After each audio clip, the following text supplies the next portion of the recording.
आज हमारे साथ हैं जाने माने मशहूर वकील खुर्शीद आलम जी। दर्शकों के लिए प्रस्तुत है उनसे हुई बातचीत के मुख्य अंश। खुर्शीद आलम वकील साहब, आपका हमारे इस चैनल में बहुत बहुत इस्तकबाल है, स्वागत है।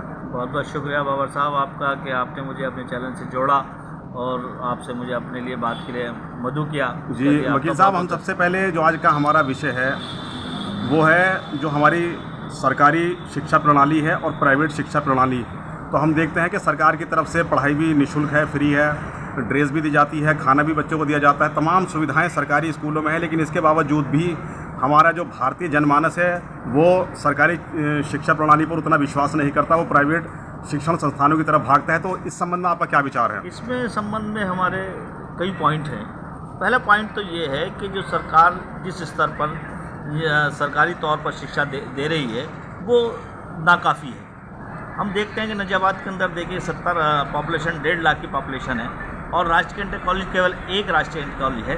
वो दूसरे जो जब जाते हैं तो सारे के सारे प्राइवेट कॉलेज हैं। वो प्राइवेट कॉलेज ही इस यहाँ जो समाज का भला कर रहे हैं। सरकारी स्कूलों में तनख्वाह ज़्यादा होने के बाद भी पढ़ाई का स्तर गिरा रहता है और प्राइवेट स्कूलों के अंदर तनख्वाह कम होने के बाद भी पढ़ाई का स्तर ऊंचा रहता है। इसलिए लोगों का मन रहता है कि प्राइवेट स्कूल में पढ़ाएं और सरकारी स्कूल की तरफ वो रुख नहीं करते हैं। अब आप देखिए नजाबाद के अंदर देखिए MD के भी प्राइवेट स्कूल है, साहू जैन प्राइवेट स्कूल है और आपका जो है ये आपका मुस्लिम कासमा इंटर कॉलेज है, मोहम्मद अली और गर्ल्स इंटर कॉलेज है और आपका जो है नजीबुद्दौला गर्ल्स इंटर कॉलेज है। ये सारी प्राइवेट संस्था हैं और सरकार का काम कर रही हैं और बहुत कम पैसों में जो है वो शिक्षाएं आती हैं और अपना काम शिक्षा देती हैं।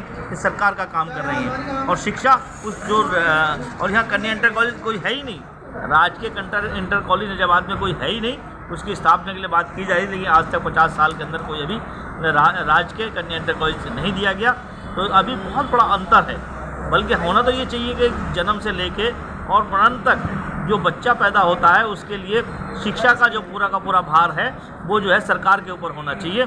लेकिन ऐसा नहीं साहब, संविधान में भी बताया गया है, कहा गया है कि शिक्षा, स्वास्थ्य, रोजगार, यानी शिक्षा जो है हमारा मूलभूत अधिकारों में आती है।